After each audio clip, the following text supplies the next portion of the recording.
when you talk about like your training and like maximizing your, I guess, like time inside the gym, we can't really kind of talk too much outside of just like learning the techniques and like how to kind of position yourself. So like you can't really talk about that. It's kind of like showing and stuff like that. But really, like when we talk about the training element of our pillar, it's like we want you guys walking in the gym, having that total confidence that you know exactly what you need to do, and that everything that you do inside the gym is tailored to yourself and the goals that you've kind of outlined for yourself.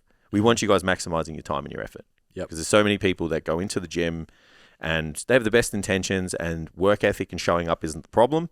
It's just like it's spread across so many things that just don't serve them. Yeah. When what we can do is just bring the walls in and just like create a little bit of tunnel vision for them and go, cool, these are the 5 workouts that you need to do. Yeah. This is the exercise sequence. Have at it. Yeah. And then inside the gym itself, obviously we want to make sure when you are performing these movements that you're maximizing your results. You're training hard, we're loading what we're supposed to and getting the most out of those particular things. That's going to be something that is consistently refined though. Yeah. Like you never really walk into, do you ever walk into the gym and you're just like, I've completed it, mate? Like you know what I mean? Like you get under a squat and you're just like, I don't need to review my technique because I know it's good. Yeah. It's like, I don't know about you, but I never have that mentality. Like I always think that like I need to review what's going on because as we get, more stronger, as the weights go up, all of those things expose different weaknesses. Yeah. And those things are going to come up when you review your lifts and stuff. And if you have a coach in face-to-face, it's fine. If you don't, it's all good. Like that's where we review our lifts and stuff via video. Yeah. Those things, I think it's a really important thing to have, like that you've never completely nailed. Figured it all out. Yeah, you've never completely nailed the technique. I think in particular with those big lifts, like the reason people can make careers out of powerlifting is because things change. Yeah. All the time. Your strengths become weaknesses, your weaknesses become strengths. There's always this shift of fluidity of how good you are at the thing. Yeah.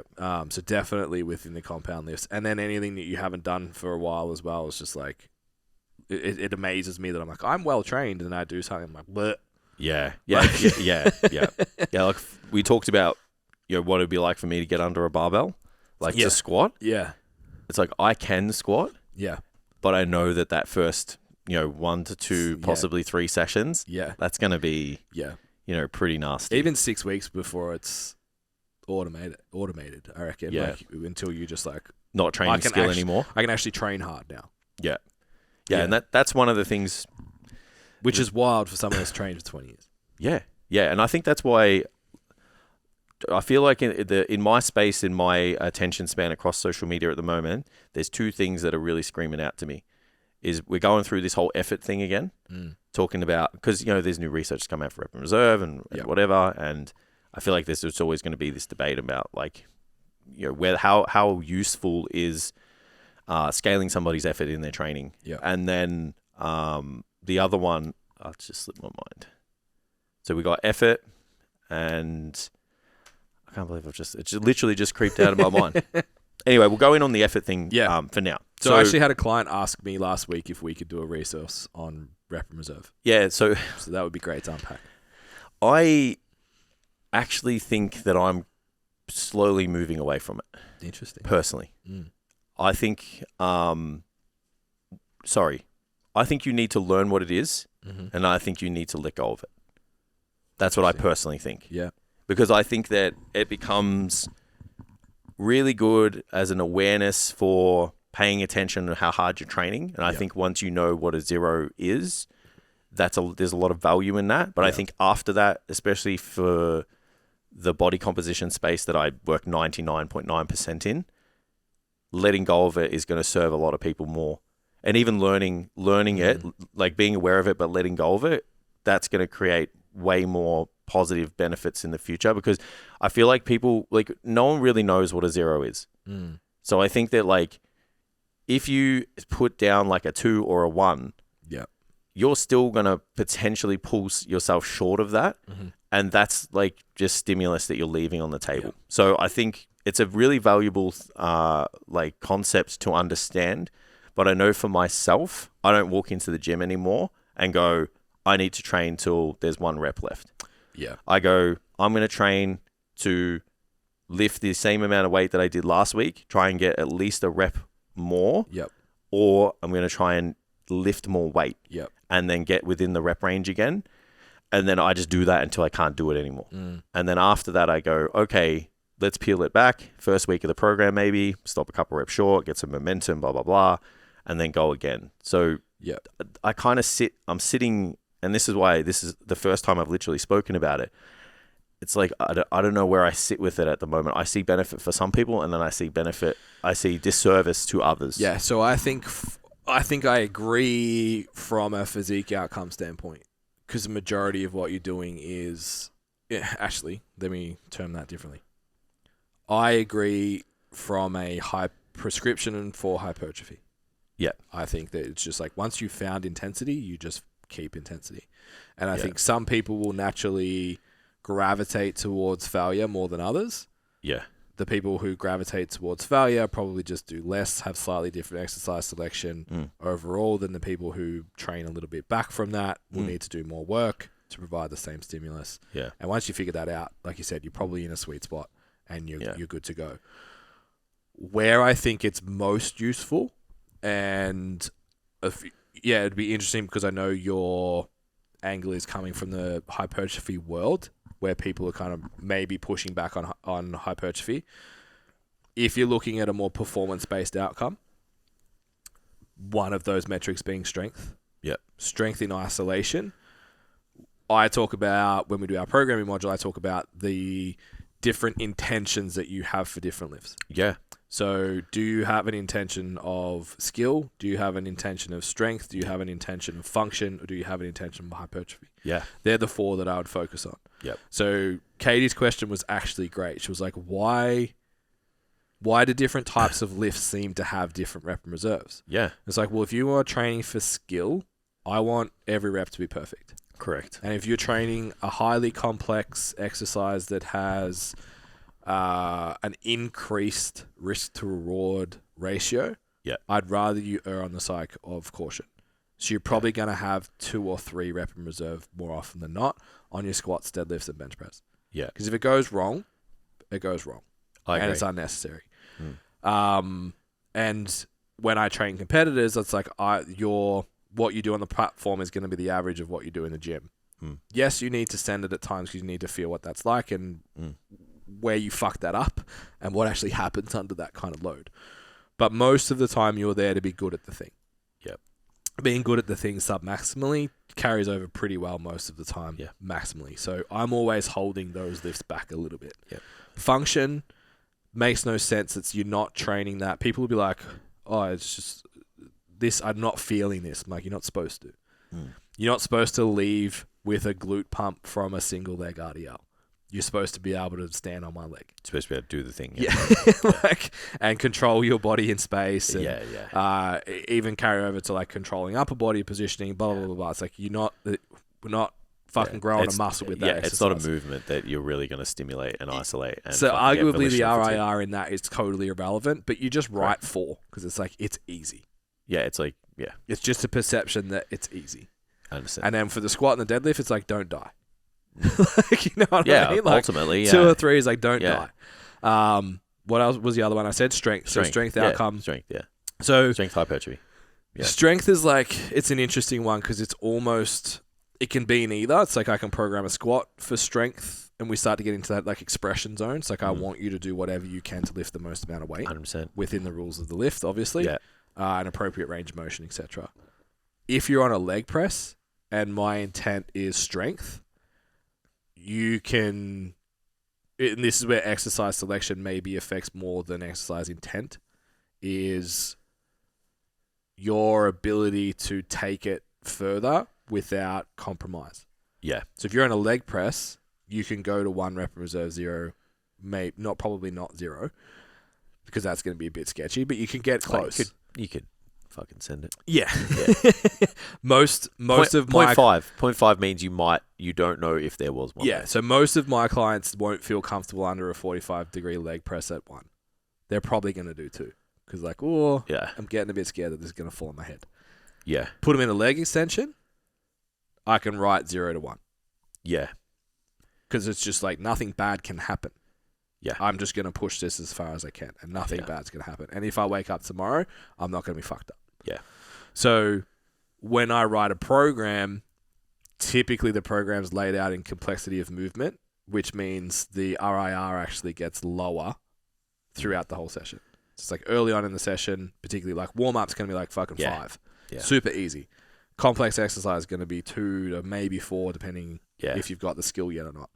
Then we've got that mid-work that, depending on the exercise selection, could be anywhere from 3 to 1. Yeah. Like RDL, you can take an RDL to 1 because you just let go.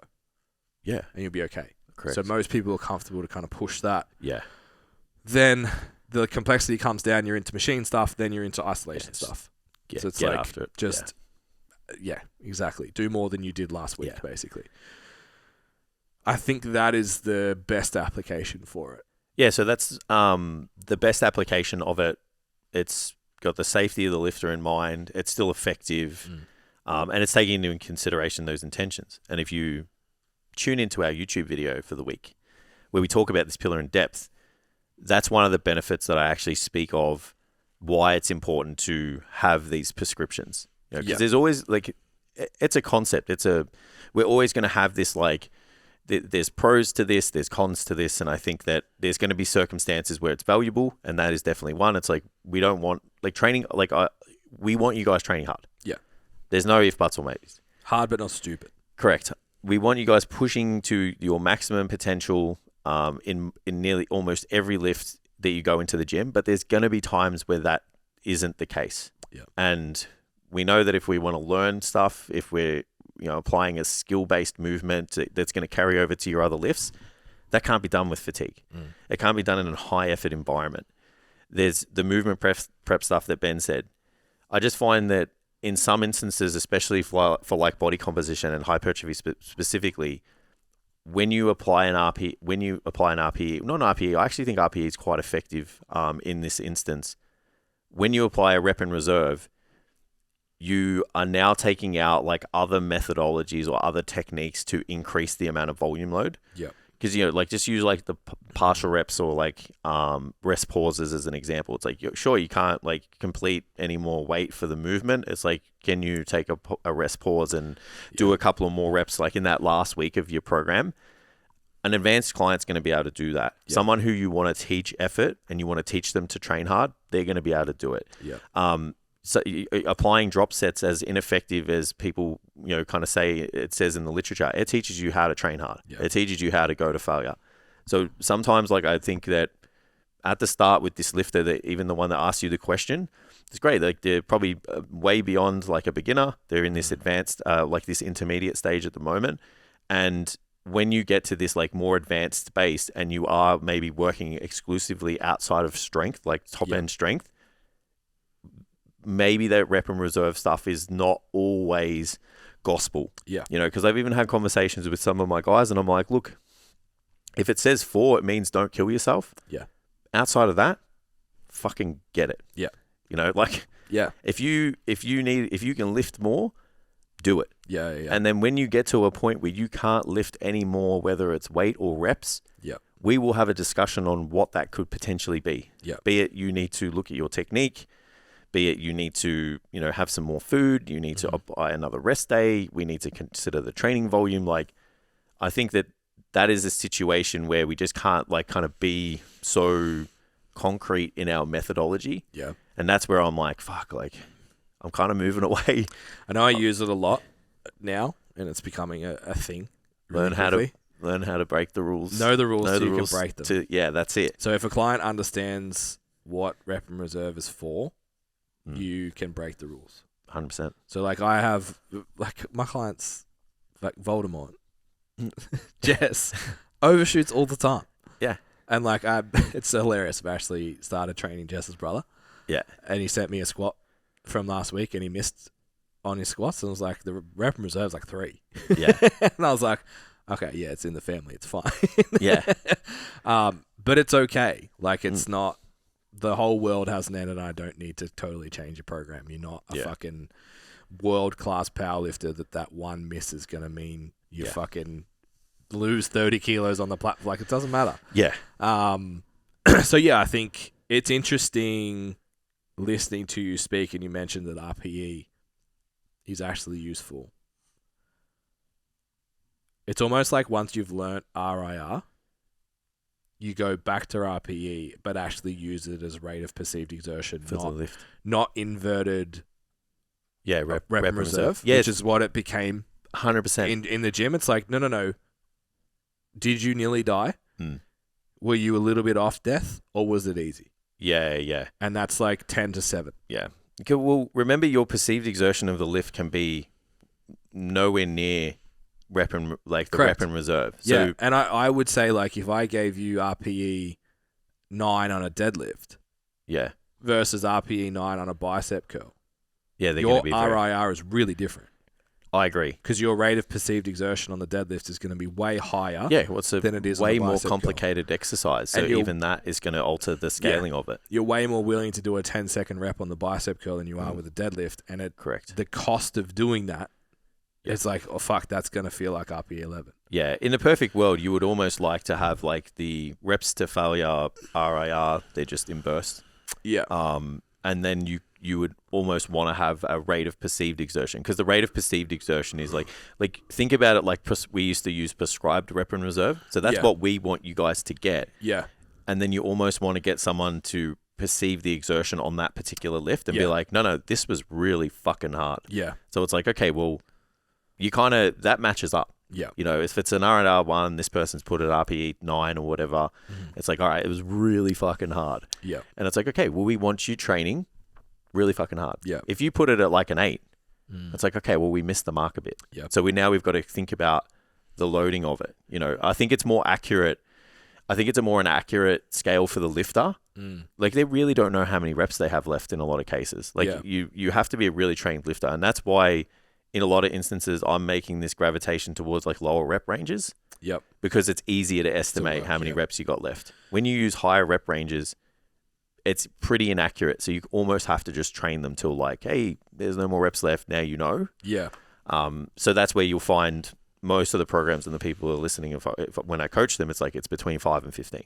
Yeah. It maybe even 5 and 12. Yeah. And the heavy movements, those like loadable movements that are driving the most amount of mechanical tension, not the most, they're the most loadable exercises. So they load up the most amount of musculature. Yeah. They're going to be very low rep. So like your squats, your deadlifts, you know, your variations of those, your rows, they're always going to be lower because, you know, I want that to be as accurate as possible. And I want that person to be training as hard as they can. Yeah. And then the other stuff that's like probably not that beneficial to do in a lower rep range, just because, you know, it's easy to just use momentum and compensate with other muscle groups. We'll go up the rep range to maybe isolate tension in those muscles because it's easier. Yeah. But even then, I'm not trying to train to like 15, 20 reps because you just don't know how many you have left. Like, you just get bored. Yeah. You know, like, you just pull short because it's a cardiovascular, you know, kind of limitation, or I'm just like, I don't want to do this anymore. Yeah. Like, it's over. I had this weird experience yesterday that I either haven't experienced for a really long time or have never experienced, because obviously I've just been really focused on when I do accessory work, it was just to make my bench better for so long. Yeah. So I haven't done a block of chest flies for 6 years. Yeah, well. And I have them in now. Yeah. And my third set, it was like by my fourth rep, I felt like my chest was coming off my sternum. I was like, what the fuck is this feeling? Yeah. But I just could keep repping, but the pump never got any better. Yeah. And I was like, well, what is this in terms of failure now? Like, what? Where am I really in RPE? Where am I really in failure? All of that stuff is different now because it feels different, and it's going to change your scale of it. Yeah. So it's a really interesting thing, and like to, I guess, go more anecdotal at the moment because I'm experiencing such a dramatic shift. I literally don't. The last 2 weeks, I haven't even touched a dumbbell, let alone a barbell. Good life. Fuck, bro. Because it's just like, I need to train quickly. Yeah. And the gym... effectively, too. The gym isn't really laid out well to lift heavy dumbbells. Takes longer to warm up, blah, blah, blah, blah. So I can get on a machine, just fucking do the thing and leave. Yeah. But I have obviously been filming my lifts and putting up those little reels. And I was like, I watched my arm workout back and I was like, fuck, like, there's some slow-ass reps at the end of them. Like they're like legit. Yeah, it's getting close to that kind of failure point. Yeah, and I was like, there was no consciousness around it. So I think once you get to a point where you're used to just training hard, like you said, you don't have to think about it that much. Nah. But it's like, I also watched a guy do put it this way, I took 2 steps towards the bench. Yeah. Because it took him 10 seconds to get the dumbbells up. And that's a bit too long. I was like, tiny bit. If I saw you do that on a chest press machine, have at it. Awesome. But I'm like, what was the trade-off for what you just did? Yeah. Are you going to do better next week? Yeah. Or even next set. It's like you're cooked now. Yeah. So I was like, and next exercise. Yeah. He's not going to the pec flies and getting a pump. He's fucked. So it's interesting. And then the other thing that I've also been considering is like how hard you're willing to train different muscle groups. Yep. And I think rep and reserve sometimes can be really useful there. Yep. Because it's like lots of girls are real happy to go fucking hard on glutes. But when it comes to their back work, it's like, it's a bit uncomfortable. I would be very confident in saying that reflects in the physique. 100% it does. Yeah. And it's being able to identify, like, I haven't trained my hamstrings hard for a really long time because they seem to develop when I deadlift. So I don't need to. Yep. So they're the first, like, the last, like, however long I've been training at Gisborne's, like, it's the first exercise that comes off the program when I'm short on time. Yeah. It's like, I'll skip the leg curls because my hamstrings are already too big. It's fine. And I don't train them hard. And I actually watched one of Jackson's videos and I was like, motherfucker, I had like 140 or something on for his RDLs, maybe more. Yes. And I was like, oof, all right. Like, I think last time I did RDLs was like 90, 100 kilos. Oh, yeah? Maybe 80. Because I just hadn't done them for ages. So I'm like, it's just training skill. Yeah, it's like, this isn't... Yeah. So I was like, fuck, I really need to, like, put some work into them. Yeah. But I can also do glute ham raises for sets of 15 and they grow. So I'm like... I understand. Yeah, the trade-off is interesting. But the RIR discussion there is like, well, again, was the 80 hard or I just hadn't trained hamstrings well for a while or that exercise well for a while? So I knew as an more experienced lifter, I knew I was going to be in a world of hurt for 2 days already. Yeah. It's like, this is enough stimulus for me right now. Even though it's probably a 6 rep reserves, like this is enough stimulus. Yeah. But then it's also having the ability to call yourself out and be like, no, you don't train that body part hard enough. Yeah, yeah. And so the one other thing I forgot about